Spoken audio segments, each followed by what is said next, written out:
የሚለው መጀመሪያ ይሄንን ስሙት። ምን እንደሚል መሞት ያምረኛል ነው የሚለው። ደግሞ ማለውቀው ሀገር በደስ ስላለ ውሰደኝ ልለው ፈልግና ደግሞ መግቢያዬን ሳላውቅ ራርፍ ቁጭ ልበል። ሁለት አልሳኩም። ይገርማችኋል። እግዚአብሔር ምስክሬ ነው። እንደውም የሆነ ሐዘን ውስጥ የገባ ሐዘን ለመጀመሪያ ጊዜ ማለት አብዛኛው ነገር እየቀለዱ ስለሆነ በተለይ ዘበነ ገብሬ ይሄው እታዩት ንምረታ ምናምን እነዚህ ሚዲያ ላይ የሚታዩት ለገንዘብ ሲሉ የሚያደርጓቸው ነገሮች አውቃለሁ። በደንብ እየሳቁ ነው የሚናገሩት። ይሄ ግን ይሄ አሁን የሚናገሩበት መንፈስ አሳዘነኝ። ይገርማቸዋል። ወይም የተናገሩበት መንገዱ ውስጣቸውን የገለጡበት ውስጡን የገለጠበት መንገድ በጣም አሳዘነኝ። ጌታ ምስክሬ ነው ምላችሁ። እኔ አልዋሽም። በጌታ ፊት ነው የምናገረው። ሐዘን ነው የተሰማኝ። የገዛ የራሳቸው ህይወት እንኳን በሲኦል እንደሚቀር የሚያምኑ ቢጫ ለባሾች መነኮሳት ከገዳም የወጡ ለነፍሴ ብዬ አደርኩኝ ዓለም ለምኔ ብለው የመነኑ ሰዎች እንኳን አሁን ገብረ መነኩሴን ጳጳስ ይሆናል ተብሎ የሚጠበቅ ነው። ይሄ ሰው የሚገባበትን አያውቅም። እንደውም ኮንፈርም ያደረገው ሲኦል እንደሚወርድ ነው። ይሄ እኮ በጣም እኮ የሚያሳዝን ነገር ነው። ህዝባችን ያለበትን ሁኔታ የሃይማኖትን ውሸት የልብስ ሽፍንፍኑንና በቀሚስና በቆብ የተደበቀውን ፍርሃት፣ ጭንቀት ጋድ ያወጣ ንግግር ነው። ሰው ቁጭ ብሎ ይሰማል። በጣም ነው የሚያሳዝን። ሰው እኮ ቁጭ ብሎ እየሰማ እኮ። ታዲያ እርሶ ገነት ማይገቡ ከሆነ እኔ ምን ልሰራ ነው እዚህ የተቀመጥኩት ብሎ እኮ አይጠይቅም። ሰውየው ዝም ብሎ ይሰማል እንጂ ዝም ብሎ ተደግሞበታል። በቃ ፈዟል እኮ ሰው። ሊትራሊ እኮ ይሄ በግልጽ ነው እየነገሩት ያለው። ለኢትዮጵያ ህዝብ በግልጽ እየነገሩት ነው። ምን እያሉ? እኔም አልድንም አንተም አትድንም፣ መግቢያ እንፈልግ እያሉ በአማርኛ መግቢያ እንፈልግ ያሉ። ለዚህ ነው መግቢያ በሩ አንድ ነው። ኢየሱስን ምረጡ፣ ኢየሱስን ተቀበል፣ በመዳንህ እርግጠኛ እንድትሆን ወደ ጌታ ወደ ኢየሱስ ና ብለን ሰዎችን ምንጠራው ለዚህ ነው። እናውቀዋለን። የሃይማኖት ቤት ውስጥ ያለው ባዶነት በቃላት ከመናገር በላይ ነው። በህግ ስራና በጽድቅ በግል ጽድቅ የእግዚአብሔርን የጽድቅ ኮታ እናሟላለን ብሎ ሌሊትና ቀን ድንጋይ በመሸከምና ድንጋይ በመንከስ ቁልቁለት በመውረድና ዳገት በመውጣት ንፍሮ በመቀቀልና ድግስ በመደገስ በቆሎ በአሻሮ በዳቦ በምን የተለያዩ አማልክትን በመከተልና በእነሱ ስም የተዘጋጀ ተስካር በማውጣት በዓል በጣም ብዙ ድግስ ወጪ ያለው ድግስ በመደገስ ጀብረ ሊባኖስ በመቀበር በየገዳማቱ በመዞር የጻድቃን ምናምን የሰማዕታት የመቃብር አፈር በመጠጣት ጽድቅ አለ ብሎ ይሄ ሁሉ ኮተት ያበዛው ለምንድን ነው ስትለኝ የውስጡን ባዶነት ለመሸፈን ነው። አዮ ኢየሱስ የሌለው በምንም ሊጸድቅ አይችልም፣ በምንም ሊድን አይችልም። ሙሉ በሙሉ ለጌታ ለኢየሱስ ሰብሚት ማድረግ እስካልቻለ ድረስ ከዚሁ ባዶነቱ ጋር፣ ከዚሁ ራቁትነቱ ጋር፣ ከዚሁ ጭንቀትና ፍርሃቱ ጋር ይኖራል። የትኛውንም ኦርቶዶክሳዊ ትድናለህ ወይ የእግዚአብሔርን መንግስት ትወርሳለህ ወይ ብለህ ብትጠይቀው the same thing የሚመልስልህ ገብረ ያለውን እንደው እኔ ሲኦል እንኳን ሞልቷል አልቀበልም ከዚህ በኋላ የመጣውን ቢል ክዳኑ ላይ ያስቀምጠኛል እንጂ ሞልቶ ልክ እንደ ባስ በር ተዘግቶ ተንጠላጥሎ የሚሄዱት ልክ እንደዛ ክዳኑ ላይ ያስቀምጠኛል እንጂ እኔማ አልገባም ነው የሚለው። በምን ስራዬ ነው የሚለው? በምን ተግባር እንዴ? ለካ እንደዚህ እያሰቡ ነው። በባዶነት ነው ለካ የሚኖሩት። አየው ኦርቶዶክሳዊ ምልህን ስማ፣ ምልሽን ስማ። ከዚህ ባዶነት ጋር ነው የሚኖረው። ከዚህ ስቃይ የአእምሮ ስቃይ ጋር ነው የሚኖሩት። በክርስቶስ ማረፍ እያለ፣ በክርስቶስ መዳን እያለ፣ በክርስቶስ ማምለጥ እያለ ማንም እኮ በገዛ ራሱ ጽድቅ እኮ እንዲድን እኮ እንደማይችል እግዚአብሔር አውቆ አንድ ልጁን ሰጥቷል። የተንጠለጠልክባቸውን ሌሎች ጉቶዎች ልቀቅና በእግዚአብሔር ልጅ በኢየሱስ ላይ ተደገፍ ነው እያልኩ ያለሁት፣ ሌላ ነገር አይደለም። እንደዚህ በሚያሳዝን ባዶነትና ስቃይ የአእምሮ ስቃይ ውስጥ ነው የሚኖሩት። ብዙ ሳልበላሽ ውሰደኝ ይላል። ከተበላሸማ ቆየኩ።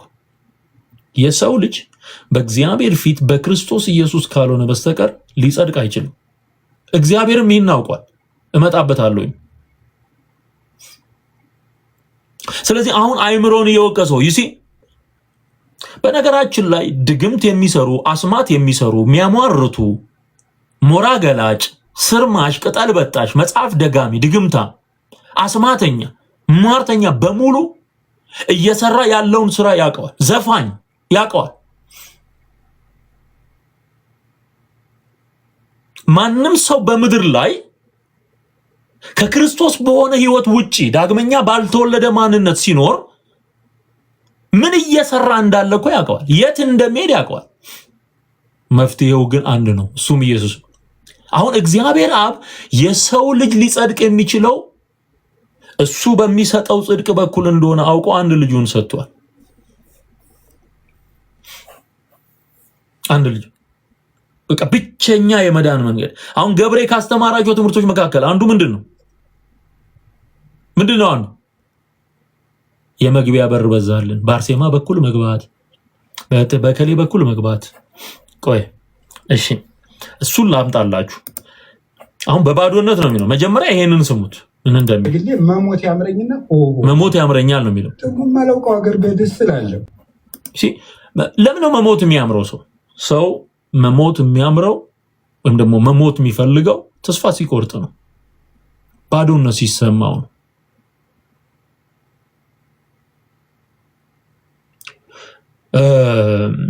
ምናልባትም በመጽሐፍ ቅዱስ መረዳት ለመደገፍ ሐሳቡን እነ ኤልያስ በቃ እኔ ከአባቶች አልበልጥምና ውሰደኝ ብሎ ወደ እግዚአብሔር እንደጸለየ ይናገራል መጽሐፍ። በኤልዛቤል ዘመን በአካብ ዘመን የነበረውን ጥፋት እያየ በቃ ስለተጨነቀ ኤልያስ ውሰደኝ አለ። ያው እንደተወሰደ ታውቃላችሁ ሳይሞት። ይሄ ግን መሞት ሲኦልን እያሰቡ ለመሞት መመኘት ግን ትክክል አይደለም። ትክክል አይደለም። ይሄ ተስፋ መቁረጥና መዛል የመጨረሻ ተስፋ መቁረጥ እሱን ነው የሚያሳየው። እመኛለሁ ነው የሚለው። ሞት ያምረኝና መሞት ያምራል እንዴ? እንደ ጥሩ ምግብ መሞት አማረኝ ይባላል። እንደ እርጉዝ ሴት የሆነ ምግብ አማረኝ እንደምትለው መሞት አማረኝ ይባላል። መሞት አማረኝ አይባልም። ወጋው በጌታ በኢየሱስ ስም። ይህ ሰውዬ ሳይሞት ጌታን እንዲያገኝ እንጸልያለን። ጌታ ያስባቸው። እንዲህ አይነት በባዶነት የሚዳክሩትን ሁሉ ጌታ ኢየሱስ ያስባቸው። እኛን ባሰበበት ጽድቁ፣ እኛን ባሰበበት ምሕረትና ይቅርታው እነዚህን ሰዎች ያስባቸው። አዎ ብንጸድቅም ባንጸድቅም እንኳን ኦርቶዶክስ ሆንን የሚለው ትምህርት አለመጽደቁን ያሳየ ነው። ትክክል። ቴንኪዩ አስታወስከኝ። አንዱ እሱ ነው። ሌላው መግቢያ በር አብዝቶልናል የሚል ትምህርት አለ። እሱ ቪዲዮ አለኝ አሳያችኋለሁ። ብንጸድቅም ባንጸድቅም ከዚህ በፊት አስተምሬያለሁኝ። እነዚህ ሰዎች ጽድቅ የሚባል ነገር እንደሌላቸውና መጽደቅና መዳን እንደማይችሉ አውቀው ነው የሚኖሩት።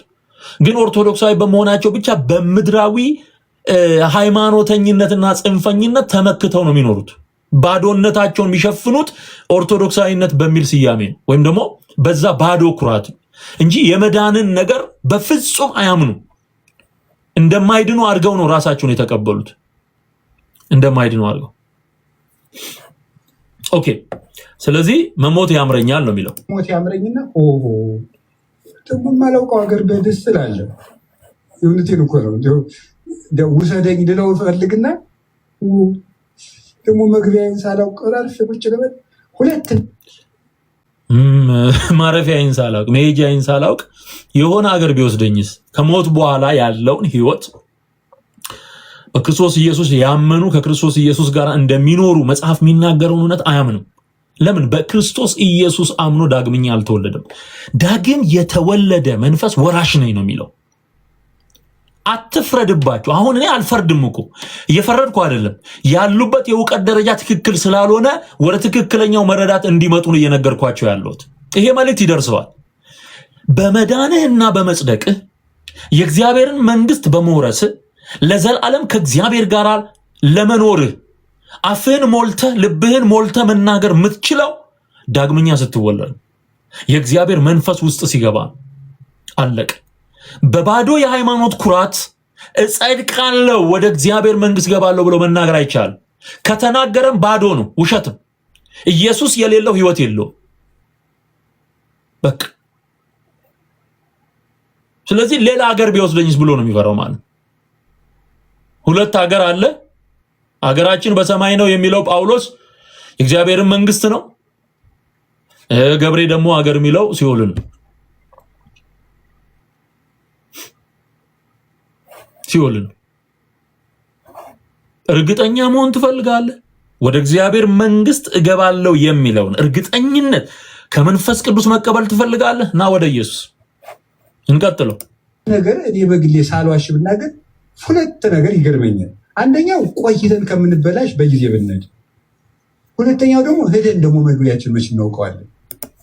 ኦኬ ያለመዋሸት ለመናገር አለ የራሴን አለ ኦነስት ሆኖ ነው የሚናገረው። ይሄን ኦነስት ሆኖ ከልቤ በቃ እንደው ውስጥ የሚያለውን የሚገርመኝንም ያስጨንቀኝንም ነገር ልንገራችሁ።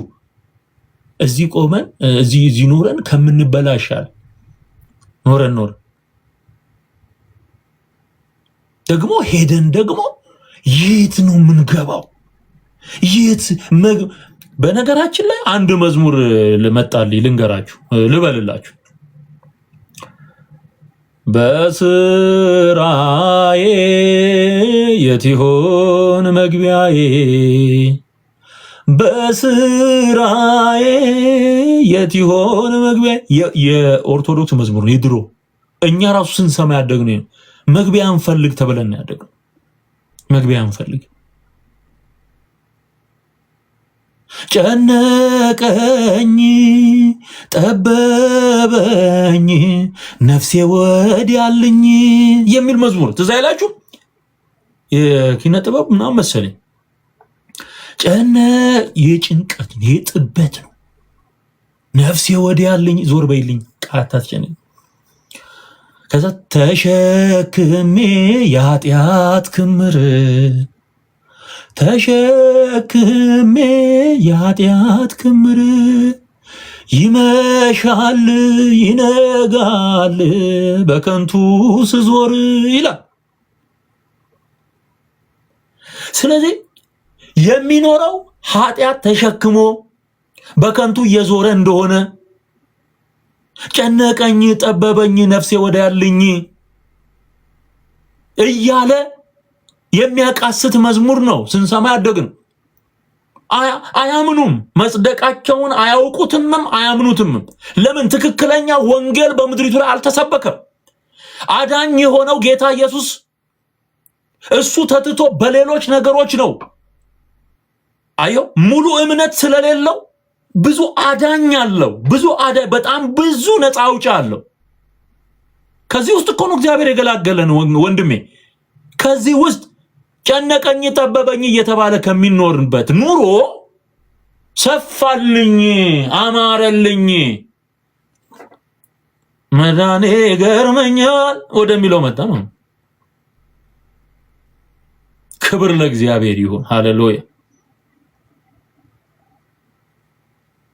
ፈልጎ ያገኘኝ አይን በፍቅር ወደደኝ ልብ ራርቶልኝ ነው ልጄን ያለው። ልጁ ነኝ። እግዚአብሔር ራርቶልኝ በልጁ በኩል አድኖኛል። ስለዚህ እግዚአብሔር መንግስት ወራጅ ነው።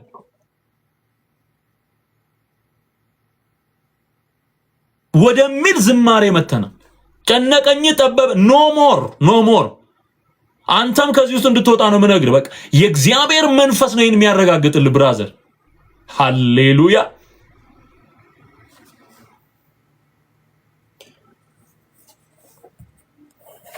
ክብር ለኢየሱስ ይሁን።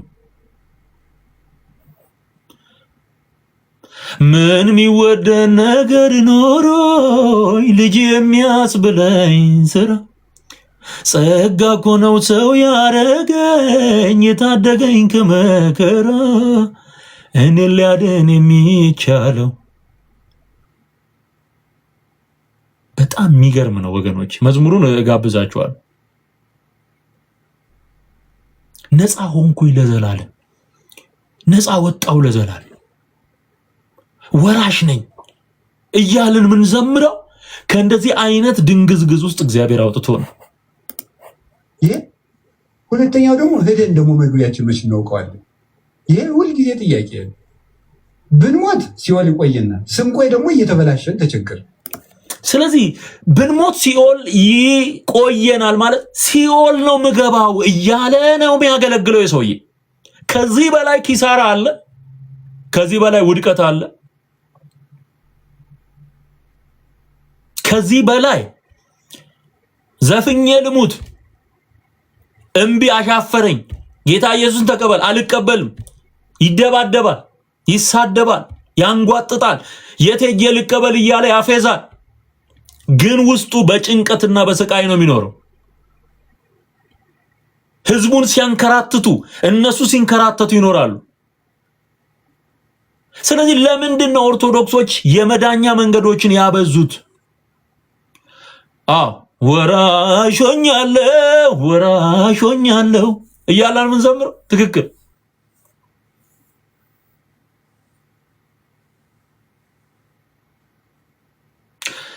ለምንድን ነው ያበዙት የመዳኛ መንገድ? በዚህ ትድናለህ፣ በዚህ ትድኛለሽ እያሉ የሚነግሩ ለምንድን ነው? ምክንያቱም ሲኦል እንደሚገባ ስላመነ፣ ገነት የሱ እንዳልሆነች ስላመነ፣ ለአእምሮዬ ስለተነገረው፣ ከዚህ ደግሞ አመለካከት የሚገላግለው መንፈስ ስለሌለ በብዙ አማልክት ላይ ተንጠልጥሎ አልቋል ህዝቡ። አንዳንዱ በሚካኤል ላይ ነው፣ አንዳንዱ በአርሴማ ላይ ነው። አይኔን ካንቺ አላነሳም ይላል። እግሬን ከሚካኤል ቤት አልመልስም ይላል። ገብርኤል አንተ ታውቃለህ ይላል። ኡራኤል ይላል። ሩፋኤል፣ ተክልዬ ይላል። አቦዬ ይላል። ተንጠልጥሎ ብዙ አዳኝ ላይ አየው።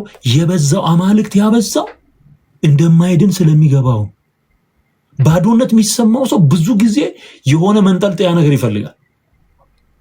በቃ ስለዚህ ሲኦል ነው የሚጠብቀን ብሎ ነው የሚያምነው ገብሬ። ሌላ አንድ መምህር ከዚህ በፊት እንደዚህ ያለ ሄኖክ የሚባል ይሄ የአእላፋት ዘማሪ ሁሉ ህዝብ ሰብስቦ የአእላፋት ዝማሬ የሚለው ነጭ እያለበሰ እሱ ሰውዬ ገነት በር ላይ እንኳን ደርሰ ድናል አልዳንክም ብትባል አልዳንኩም ነው የምትለው ነው ያለው። ነጭ ለብሶ አርቲስቱ ምኑም ተሰብስቦ ዘፋኙ ሁሉ ተሰብስቦ ታያለ። ለልደት ምናምን አሁን በየአመቱ አድርገውታል። አሁን እንደውም ባለፈው ምንድነው መስቀል አደባባይ ነው የተደረገ። ያ ሁሉ ነጭ ለብሷል። ትድናለህ አልዳንኩም። እሱ የሚያስተምረው እንደዛ ነው። አልድንም ብሎ ነው የሚያምነው። ካልገባ አላምንም ብሎ ነው የሚያምነው። መግቢያውን ግን በትክክለኛው መንገድ ለሰዎች አልነገሩትም። አንድ በር ነው፣ እሱም ኢየሱስ።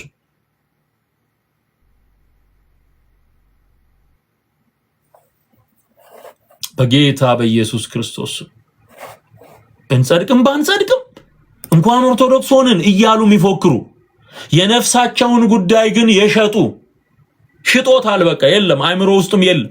ስለዚህ የሚታየው ሲኦል ነው፣ የሚታየው እሳት ነው፣ የሚታየው እሳት። ይሄ ፍካሬ ኢየሱስ የሚባለውን መጽሐፍ ብታነቡ ሆረር ፊልም ማለት ነው። ፍካሬ ኢየሱስ የሚባል የኢየሱስ ፉከራ እንደማለት ነው። ፉከራ ማለት እንደዛ ማለት ነው። ራእየ ማርያም የሚባል መጽሐፍ የመጨረሻ ዘግናኝ ዘግናኝ ሲኦል ውስጥ እንዴት እንደሚሰቃይ ምናምን ሰዎችን መጽሐፉ ያስነብባቸዋል። ብዙ ስለ ሲኦል ጥናት አድርገው በጣም ብዙ ጽሑፍ ጽፈዋል። እንዴ ራሱ የዲያብሎስ ቅንድብ ማናት የምትባለው ክርስቶስ ሰምራ የ2 ዓመት ጉዞ ነው አለ። የዲያብሎስ ቅንድብ ላይ ተራመደች ነው የሚሉት። ሲቀለድ እኮ ነው የኖረው። ሲቀለድ በቃ በጌታ በኢየሱስ ክርስቶስ። ስለዚህ የት እንደሚገቡ ማያውቁ ይሄ ምንድነው? መጽሐፍ ቅዱስ በጌታ ኢየሱስ ሲናገር እውርን እውር ቢመራው መጨረሻው ምንድነው? ገደል ነው አይደል?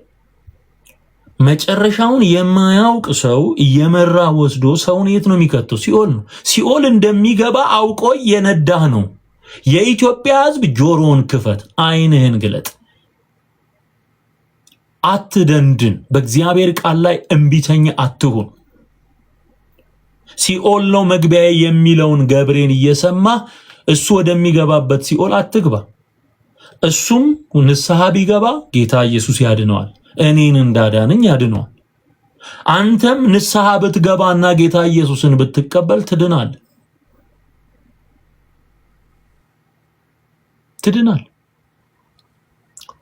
እኔ የመጨረሻ መዝሙሬ ከኦርቶዶክስ ወጣ ወራሹ ወረሰን የሚለው ወራሹ ወረሰን የራሱ አረገን ቢወርስም ይገባዋል የደሙን ዋጋ ከፍሏል። የካህናት ክህነት የነቢያት ትንቢት የነገስታት መንግስት ተወርሷል በኢየሱስ። ሃሌሉያ። ወራሹ ወረሰን። የወረሰን ኢየሱስ ነው። እኛ ደግሞ እሱን እንወርሰዋለን። መንግስቱን እንወርሳለን። ክብሩን እንወርሳለን። ይሄ ነው የወንጌል እምነት ሐዋርያቱ የሰበኩት። ኦኬ። ስለዚህ መግቢያውን ያላወቀ ሰው ስትከተል ወይም ሲኦል እገባለሁ ብሎ የሚያምን ሰው እሱን እየሰማ ስትከተል መጨረሻ ምንድን ነው ካልከኝ፣ መጨረሻ እሱ የሚገባበት ሲኦል ነው። እሱ የሚገባበት ሲኦል ነው የሚሆነው። ኦኬ። በጣም ብዙ ነገር ነው ያው ገብሬ ሲዘባርቅ የኖረው።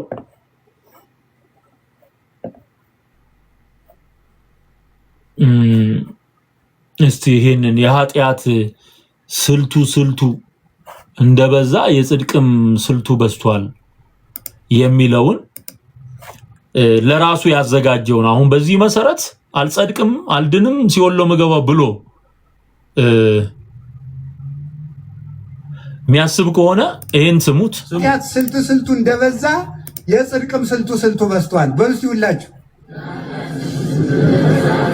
አሁን የፖለቲካ መፈክር ቢሆን ትሉት ነበር በደንብ። የኃጢአት ስልቱ እንደበዛ የጽድቅም ምኑ በዝቷል? ስልቱ አያችሁ፣ መግቢያ በዛ ማለት ነው። መግቢያ በዛ። በአርሴማ በኩል አድርጎ መግባት፣ በጊዮርጊስም በመግባት፣ በመርቆሪዎስ በፋሲለደስ፣ በተክለ ሃይማኖት፣ በሚካኤል፣ በገብርኤል። አሁን ይሄ ሁሉ በር ማዘጋጀት ያስፈለገው ሰውየው ኦልሬዲ ሲኦል እንደሚገባ ስላረጋገጠ። ኢየሱስ አልበቃ ብሎታል፣ አላመነም፣ አልተቀበለም። ስለዚህ ሲጨንቀው አንድ በር ይከፍታል።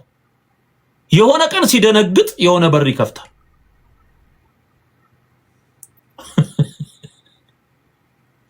የኃጢአት ስልቱ እንደበዛ የጽድቅም ስልቱ በዝቷል። ስልት አለው ለመጽደቅ ስልት አለው ነው የሚለው። ታዲያ ስልት አለው ብለህ የምታምን ከሆነ ይጨንቀኛል ሲኦል ነው የምገባው ለምን ትላለህ? በዛ ስልት ለምን እድናለሁ ብለህ ሁል ጊዜ አትናገር። ይሲ ወጥ የሆነ የወንጌል ትምህርት የሌላቸው ስለ ጽድቅ ጉዳይ ስለ መዳን ጉዳይ መጽሐፍ ቅዱሳዊ የሆነ ወጥ አስተምሮ የሌላቸው ሰዎች ሁል ጊዜ እንዲህ ባለ መዘባረቅ ነው የሚኖሩት። ወጥ አይደለም ትምህርቱ፣ ወጥ ነው። ሲፈስ ነው የምታየው። በሁሉም አቅጣጫ እንደ ወጥ ይፈሳል። ወንጌል ላይ የተመሰረተ አስተምሮ ከሆነ ስለ ጽድቅና ስለ መዳን ጉዳይ በግልጥ የተቀመጠው ኢየሱስ ነው የጽድቅ መንገድ፣ እውነት፣ ህይወት ኢየሱስ። ምድሪቱን የሚያስረግም በብዙ አማልክት ላይ ሰዎች እንዲደገፉ የሚያደርግ የእግዚአብሔር ልጅ አንዱን ኢየሱስ ክርስቶስን ሰዎች እንዳይከተሉ በብዙ መንገድ አምልኮን ከፋፍለው፣ ስግደት ከፋፍለው፣ መዝሙር ከፋፍለው፣ አዳኝ ከፋፍለው እንዲያምኑ ያደረገ የአጋንን ትምህርት የሚያስተምር ሰው ነው። መጨረሻው ሲኦል እንደሆነ ያውቃል፣ ይገባዋል፣ ይናገራል። ይሄው በአፉ መስክሯል። ሲኦል ነው ምገባው ነው እያለ ያለ። አዮ በጨነቀው ቁጥር እንደ ቧንቧ የሚከፍተው ነገር አለ። ብዙ ቦታ ጸበል ፈለቀ እንደሚሉት እነ መምሬ ፈለቀ በሩም ተከፍቷል። በቃ አርሴማ ፋሲለደስ ሁሉ አልቀረም። ላሊበላ ሁሉ አልቀረም። አቦዬ ሁሉ አልቀረም። በር ናቸዋል። መጽሐፍ ቅዱስ ምን ይላል? የዮሐንስ ወንጌል ምዕራፍ 10 እውነተኛ የበጎች በር እኔ ነኝ፣ ከኔ በኋላም ከኔ በፊትም የመጡት ሁሉ ሌቦች ናቸው፣ ውሸታሞች ናቸው አለ ጌታ ኢየሱስ። ውሸት። አርሴማ የምትባል በር የለችም። የህይወት በር ኢየሱስ ብቻ። አቦዬ የሚባል የህይወት በር የለም። ኢየሱስ የሚባል የህይወት በር ብቻ አለ። በመላእክት በጻድቃን በሰማዕታት ምድራችን ላይ በተኮለኮሉ አማልክት በኩል ወደ እግዚአብሔር መንግስት መግባት አይቻልም። 4 ነጥብ። መጽሐፍ ቅዱስም የሚናገረው ይሄንን ነው። እስቲ እግዚአብሔር ቃል ምን እንደሚል እዚህ ጋር ሁሌ እንደምናደርገው መጽሐፍ ቅዱሳችንን አውጥተን የጽድቅን መንገድ እግዚአብሔር እንዴት አድርጎ እንደገለጠው፣ ሰዎች እንዴት ሲሆኑ እንደሚጸድቁ እግዚአብሔር ምን ብሎ በቃሉ በኩል ተናገረ የሚለውን እንድትሰሙ ፈልጋለሁ። ስለዚህ መጽሐፍ ቅዱሳችንን አውጥተን እንነጋገር። ክብር ሁሉ ለእግዚአብሔር ለአምላካችን ይሁን። እነዚህም ሰዎች ከሲኦል እንዲድኑልን እንፈልጋለን። ገብሬ እንዲድን እፈልጋለሁ። እግዚአብሔር ምስክሬ ነው። መዳን አለበት። ምስኪን ነው ማለት ነው። በቃ ያውቀዋል ማለት ነው። ያውቀዋል። እሺ ተመልከቱ የእግዚአብሔር ቃል ምን እንደሚል። አሁን በተለይም ሮሜ ላይ እንጀምር። ከሮሜ ጽድቅ አሁን ሰው ፈልጦ ቆርጦ የሚያመጣው ዳገት ቧጦ ቁልቁለት ተፈጥፍጦ የሚያመጣው ነገር አይደለም። ረጅም ርቀት በመሄድ በከሌስም በከሊትስም ይሄን ሰራው ይሄን አደረጉ ብሎ ለድሃ መጽውቶ ለችግረኛ ሰጥቶ ለተራባ አብልቶ ምናምን የሚገኝ ነገር አይደለም። እሱ ከዳንክ በኋላ የምትሰራው የጽድቅ ስራ የትሩፋት ስራ ነው። ዋናው ሰው የሚጸድቀው ምን ሲሆን ነው? በክርስቶስ ኢየሱስ ሲያምን ነው። ካለበለዚያ ሰው ምንድን ነው? በቃ ኃጢአተኛ ነው።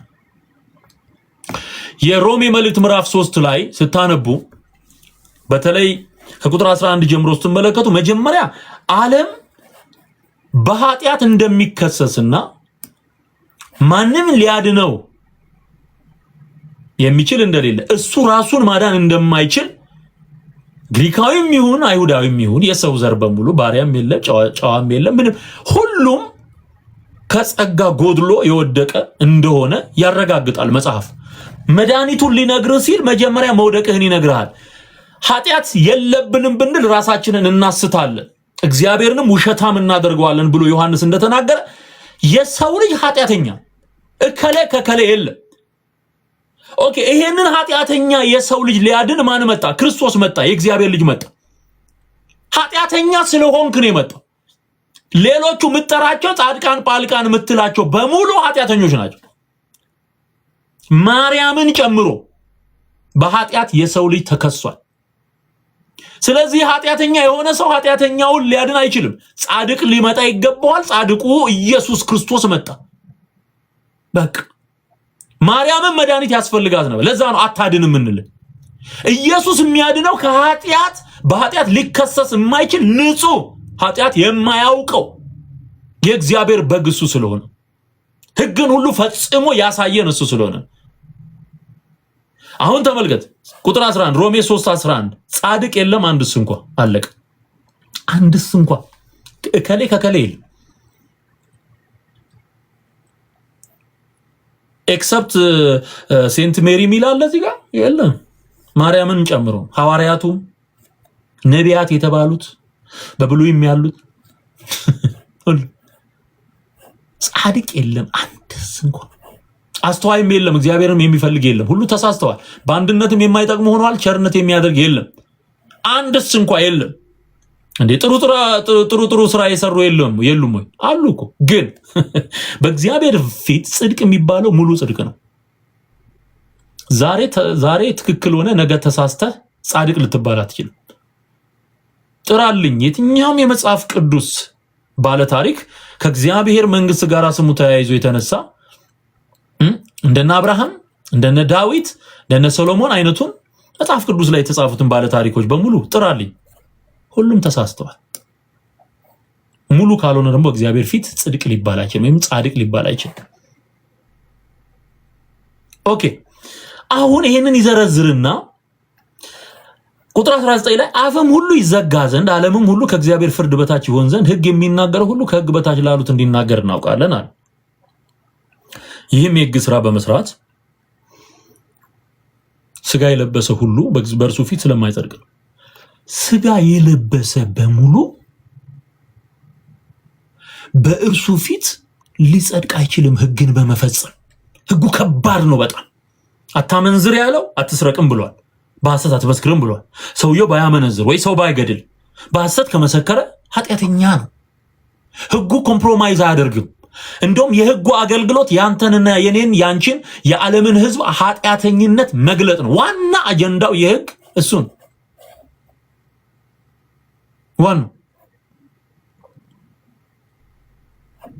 ዋናው እሱ ነው።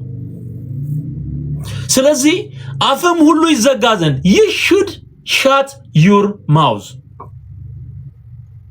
ይዘጋ ዘንድ ነው የሚለው። መዝጋት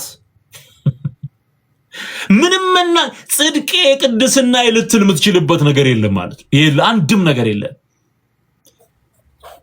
በ7 ዓመት በእግሩ ቆሞ በአንድ እግሩ ቆሞ አንድ እግሩ ተቆርጦ አንድ አይኑ ጠፍቶ የሚባል ነገር የለም። ጽድቅ በዚህ መንገድ የለም። 4 ነጥብ የለም። አፍ ሁሉ ይዘጋ ዘንድ ዓለምም ሁሉ ከእግዚአብሔር ፍርድ በታች ይሆን ዘንድ ሕግ የሚናገረው ሁሉ ከሕግ በታች ላሉት እንዲናገር እናውቃለን። ስለዚህ ሕግን ከሆነ የሚጠቅሰው ሰውየው በሕግ ሲጠየቅ በሕግ ሲመዘን 0 ነው የሚገባው። 0 የያዕቆብ መልእክት ምዕራፍ 2 ቁጥር 8 ላይ አንዱን ሕግ አክብሮ በሌላኛው የወደቀ በሁሉ እንደሚጠየቅ ያዕቆብ አስቀምጧል። ስለዚህ ሕግ ሊያጸድቅ አይችልም። ኦኬ ይህም የሕግ ስራ በመስራት አለ ቁጥር 20 ላይ ስጋ የለበሰ ሁሉ በእርሱ ፊት ስለማይጸድቅ ነው፣ ኃጢአት በሕግ ይታወቃልና። አሁን ግን በሕግና በነቢያት የተመሰከረለት እግዚአብሔር ጽድቅ ያለ ሕግ ተገልጧል። እርሱም ለሚያምኑ ሁሉ የሆነ ሊስን ፕሊዝ ለሚያምኑ ሁሉ የሆነ ተራራ ለሚወጡ አይደል፣ ለሚያምኑ ሁሉ የሆነ ኦኬ ለሚያምኑ ሁሉ የሆነ በኢየሱስ ክርስቶስ በማመን የሚገኘው የእግዚአብሔር ጽድቅ ነው። አሁን የእግዚአብሔር ጽድቅና የሰው ጽድቅ ተለየ ማለት። የእግዚአብሔር ጽድቅ ኢየሱስ፣ የሰው ጽድቅ ደግሞ የሚባል አለ በምንም አይነት አሰራር ሊሞላ የማይችል። ስለዚህ አማራጩ አንድ ነው፣ ሌላ 2 3 ወይም ደግሞ ኤቢሲ የሚባል አማራጭ የለም። 1 2 3 ከነዚህ ምረጥ የሚባል ነገር የለም። አንድ ነው ምርጫው፣ የእግዚአብሔር ጽድቅ ኢየሱስ ነው። እሱን ታምናለህ ትድናለህ። ልዩነት የለምና ሁሉ ኃጢአትን ሰርተዋልና የእግዚአብሔርም ክብር ጎድሏቸዋል። በኢየሱስ ክርስቶስ በሆነው ቤዛነት በኩል እንዲያው በጸጋ ይጸድቃሉ። አንተም እዚህ ውስጥ ነህ፣ እኔም እዚህ ውስጥ ነኝ፣ አንቺም እዚህ ውስጥ ነሽ። የዓለም ሕዝብ በሙሉ እዚህ ውስጥ አለ። ሁሉ ስጋ የለበሰ ሁሉ በዓለም ላይ ያለ ሁሉ እንዲያው በጸጋ ይጸድቃሉ። በክርስቶስ ካመንን እንጸድቃለን። ስለዚህ በምድራችን ላይ የገባ ያጋንንት ትምህርት ሰዎች በክርስቶስ አምነው እንዳይድኑ እንቅፋት ሆኖ በብዙ አማልክት ላይ እንዲንጠለጠሉ አድርጓል። ለዚህ ነው እነ ገብሬ እንኳን ልባቸው አላረፈም። በሚጠሯቸው አማልክት ስም ተክልዬ ያስገባኛል ለምን አላለም? ልቡን ሞልቶ ደረቱን ነፍቶ ለምን አይናገርም? ለምን አቡዬ ያስገባኛል አይልም? ወንድ ከሆነ የለም። በአቡዬ ድህነትም ጽድቅም እንደሌለ ሂኖስ የውስጡን ባዶነት በምንም አይነት ታምር ሊሸፍን አልቻለም።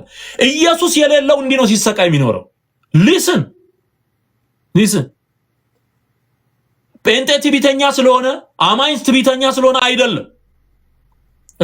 ድኛለሁ ወራሽ ነኝ ምናምን የሚለው በራሱ ጽድቅ ታምኖ አይደለም። ያመነው ጌታ በመንፈሱ መስክሮለታል፣ ይታተማል። ዛሬ ብታምን መዳንህን እርግጠኛ ትሆናለህ። ኢየሱስ ለዘላለም ጌታ ነው። አሜን።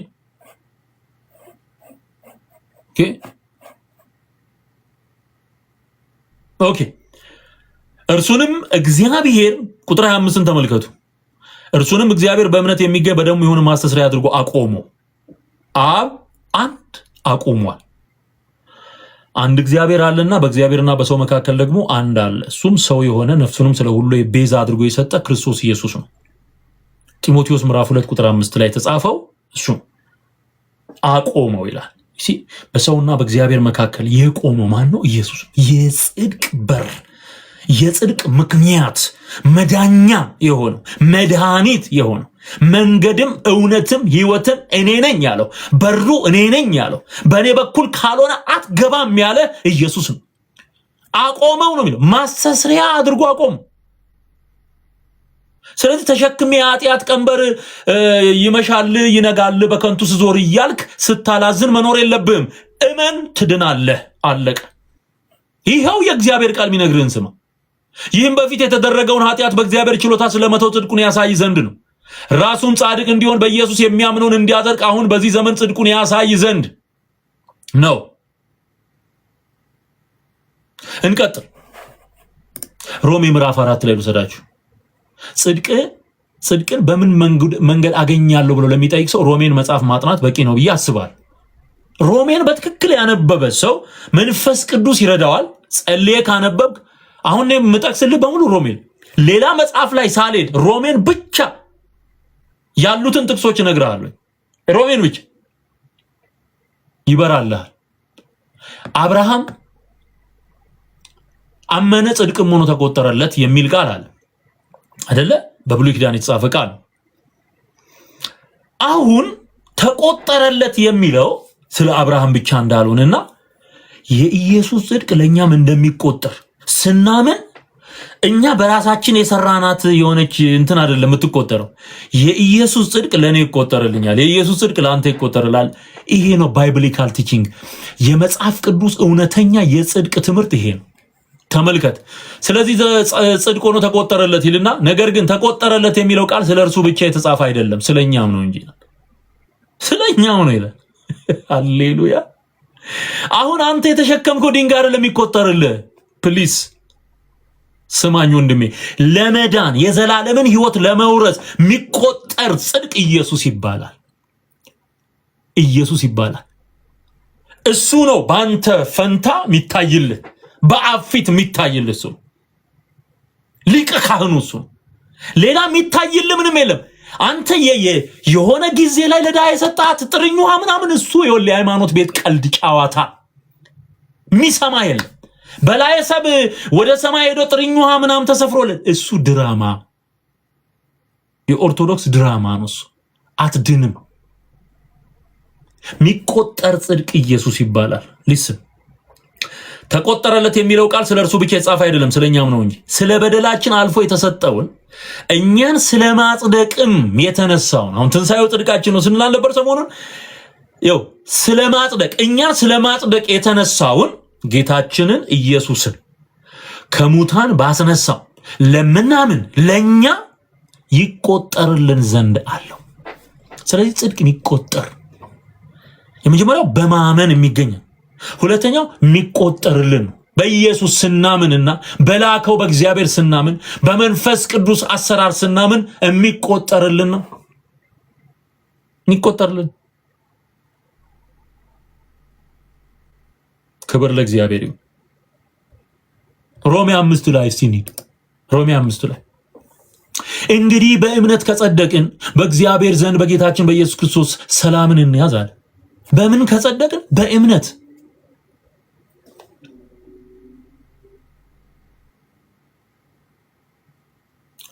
ጸጋው በእምነት አድኗችኋልና ይህም ከእግዚአብሔር ነው እንጂ ከእናንተ አይደለም፣ ማንም እንዳይመካ ከስራ አይደለም። ኤፌሶን ምዕራፍ 2 ላይ ቁጥር 7 እና 8 ይህን ነው የሚናገረው።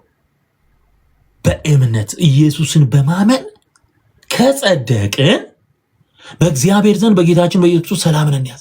ሰላም ነው። ጭንቀት የለም፣ ፍርሃት የለም፣ አይምሮህን የሚከስ ነገር የለም። በእግዚአብሔር በተቀበልከው ቅዱሱ መንፈስ የክርስቶስ ኢየሱስን መልክ ወደ መምሰል እያደግ እያፈራህ የምትሄድበት ህይወት ነው ክርስትና። በእርሱም ደግሞ ወደ ቆምንበት ወደዚህ ጸጋ በእምነት መግባትን አግኝተናልና በእግዚአብሔር ክብርም ተስፋ እንመካለን። ይሲ የሚያስመካ ተስፋ በማመን ጸድቀናል ብለን እንድንመካ የሚያደርገን ቅድስናችን እሱ ነው። ኃይላችን እርሱ ነው። አዮ እምንወርሰው በእርሱ ነው። የእግዚአብሔር መንግስት የኛ ናት ብለን እንድንናገር እንድንመካ የሚያደርገን ይህ ጸጋ ነው። ይህ በእምነት መዳናችን ነው ይላል መጽሐፍ ቅዱስ። ይህም ብቻ አይደለም፣ ነገር ግን መከራ ትዕግስትን እንዲያደርግ፣ ትዕግስትን ፈተናን፣ ፈተናም ተስፋን እንዲያደርግ እያወቅን በመከራችን ደግሞ እንመካለን። በዚህ እምነት በሚደርስብን መከራ በተሰጠንም በመንፈስ ቅዱስ የእግዚአብሔር ፍቅር በልባችን ስለፈሰሰ ተስፋ አያሳፍርም። አሁን ስታምን የሚፈስልህ የእግዚአብሔር መንፈስ አለ። ያ መንፈስ የእግዚአብሔር ልጅ መሆንህን የሚያረጋግጥ ስታምፕ የሚሆን ማህተም የሚሆን እሱ። ለዚህ ነው ኤፌሶን ምዕራፍ 1 ላይ ስለ ማህተሙ ይናገራል። በተስፋው መንፈስ በመንፈስ ቅዱስ ታተማችሁ። የተሰበከላችሁን ወንጌል አምናችሁ ሰምታችሁ በኢየሱስ ክርስቶስ አምናችሁ በተስፋው መንፈስ በመንፈስ ቅዱስ ታተማችሁ ይላል። ወንጌል ትሰማለህ፣ ኢየሱስን ታምናለህ፣ ከዛ ትድናለህ። መዳንህን ያ መንፈስ አትሞ ይነግርሃል። በቃ በመንፈስ ቅዱስ ትታተማለህ። ሲልድ ነው። በቃ ላይፍ የታተመ ነው ማለት ነው። ማንም ሊሸረሽረው የማይችል ወደ እኔ የመጣውን ከቶን ወደ ውጭ አላወጣውም ባለው በክርስቶስ ኢየሱስ አምነ ለዘላለም ትኖራለህ። አበቅ እንደ ገብሬ ሲኦል ነው መግቢያ እያልክ አትኖርም። ይናገሩ፣ እየተናገሩ እውነት እየወጣ ስለሆነ ደስ ይለኛል። ይሄ ሰውዬ ይሄን ቆቡን ይሄንን የሚለብሰውን በሙሉ ካባውን ትቶ ዝንጥ ብሎ ቸርች ሲሄድ ማየት እኔ ሚናፍቀኝ። እነዘበነ ከዚህ ሁሉ የሐሰት ትምህርት ተገላግለው አይናፍቃችሁም? እየሳቅንም እየገሰጽንም እያዘንም እውነቱን የምናፈራርጠው እንዲድኑ ኢንተርቴንመንት አይደለም፣ እንዲድኑ ነው። ስለ ጻድቅ የሚሞት በጭንቅ ይገኛልና ስለ ቸር ሰው ግን ሊሞት እንኳን የሚደፍር ምናልባት ይገኝ ይሆናል። ነገር ግን ገና ኃጢአተኞች ሳለን ክርስቶስ ስለኛ ሞቷልና እግዚአብሔር ለኛ ያለውን የእርሱን ፍቅር ያስረዳል፣ የራሱን ፍቅር ያስረዳል። ተወደን ነው ክርስቶስ የተሰጠን። ጠላቶች ነበርን በቃ፣ ነገር ግን በእርሱ ስናምን በቃ ድነናል። በአንዱ በደል ሞት በአንዱ በኩል ከነገሰ ይልቁን የጸጋን ብዛትና የጽድቅን ስጦታ ብዛት የሚቀበሉ በአንዱ በኢየሱስ ክርስቶስ በኩል በሕይወት ይነግሳሉ። ሮሜ የሚነግረን ይሄንን እውነት ኦኬ። ምዕራፍ 8 ላይ ልውሰዳችሁ። ሮሜ እንግዲህ በክርስቶስ ኢየሱስ ላሉት አሁን ኩነኔ የለባቸውም። ምን የለባቸውም? ኩነኔ የለባቸውም። ኩነኔ ማለት ፍርድ ማለት ነው። ፍርድ የለባቸውም። የመጨረሻው እሳት እነሱን አያሰጋቸውም። ለምን? አምነዋላ፣ በክርስቶስ ናቸው። ጳውሎስ እንደተናገረ አለመጥፋትንና የዘላለምን ሕይወት በወንጌል በኩል ገልጦታል የሚለው ለዘላለም አይጠፋም ነው የሚለው። ጌታ ኢየሱስ ራሱ በእኔ የሚያምን አይጠፋም፣ ቢሞት እንኳን ሕያው ይሆናል። ይሄ በቃ የተረጋገጠ ኪዳን ነው። በክርስቶስ ኢየሱስ ደም የተረጋገጠ ነው። በሞቱ በትንሳኤው የተረጋገጠ ነው። በክርስቶስ ኢየሱስ ያለው የሕይወት መንፈስ ሕግ ከኃጢአትና ከሞት ጋርነት አውጥቶኛልና አሁን መዳንህን፣ መትረፍህን፣ የዘላለም ሕይወት መውረስህን፣ ገነት መግባትህን ወይም ደግሞ የመንግስተ ሰማያት መውረስህን የሚያረጋግጥልህ ማን ነው? ማን? ቁጥር 11 ላይ ተመልከት። ነገር ግን ኢየሱስን ከሙታን ያስነሳው የእርሱ መንፈስ በእናንተ ዘንድ ቢኖር ክርስቶስ ኢየሱስን ከሙታን ያስነሳው እርሱ በእናንተ በሚኖረው በመንፈሱ ለሚሞተው ሰውነታችሁ ደግሞ ሕይወትን ይሰጠዋል። ህይወት የሚሰጥ መንፈስ ስታምን ይገባባል። እንግዲህ ወንድሞቹ ዕዳ አለብን፣ እንደ ስጋ ፍቃድ ግን እንኖር ዘንድ ለስጋ አይደለም። እንደ ስጋ ፍቃድ ብትኖሩ ትሞቱ ዘንድ አላችሁና በመንፈስ ግን የሰውነትን ስራ ብትገድሉ በህይወት ትኖራላችሁ። ክርስትና የተቀበልነው ህይወት፣ ይሄ የተቀበልነው ጸጋ ዓለምን ሁሉ ሰዎችን ሁሉ የሚያድን የእግዚአብሔር ጸጋ ተገልጧል ይልና ይሄም ጸጋ ኃጢአትንና ዓለማዊ ምኞትን ክደን የተባረከውን ተስፋችንን እየተጠባበቅን በቅድስና እንድንኖር ያደርገናል ይላል። የተቀበልነው ጸጋ ለኃጢአት ፈቃድ አይደለም፣ የኢየሱስን መልክ ወደ መምሰል የምናድግበት ነው። ዓለማዊ ምኞትን ኃጢአትን ምንክድበት ነው። ኦኬ። ስለዚህ በእግዚአብሔር መንፈስ የሚመሩ ሁሉ እነዚህ የእግዚአብሔር ልጆች ናቸው። ጌታን ስትቀበል ስታምን የህይወት መንፈስ ውስጥ ይገባል። ኢየሱስን ከሞት ያስነሳው መንፈስ ውስጥ ይገባል። የመንፈስ ቅዱስ ቤተ መቅደስ ትሆናለህ። ከዛስ በመንፈሱ ትመራለህ። በመንፈሱ የሚመሩ ደግሞ የማ ልጆች ናቸው? የእግዚአብሔር ልጆች ናቸው። አባ አባት ብለን የምንጮህበትን የልጅነት መንፈስ ተቀበላችሁ እንጂ እንደገና ለፍርሃት የባርነትን መንፈስ አልተቀበላችሁም። ይሄ መንፈስ ውስጥ ካለ ሲኦል ነው የምገባው ወይስ ገነት ነው እያልክ አትኖርም። ስትደነብርና ስትደነግጥ አትኖርም። ውስጥ ያለው መንፈስ ወራሽነትን ያረጋግጥልሃል። ይሄ ግን በትክክል በአማኝ ህይወት ውስጥ የሚከናወን ነው። ካመንክ ነው የሚሆነው እንጂ ባርነት መንፈስ የለም እኛ ውስጥ። ሃሌሉያ! ክብር ለእግዚአብሔር ይሁን።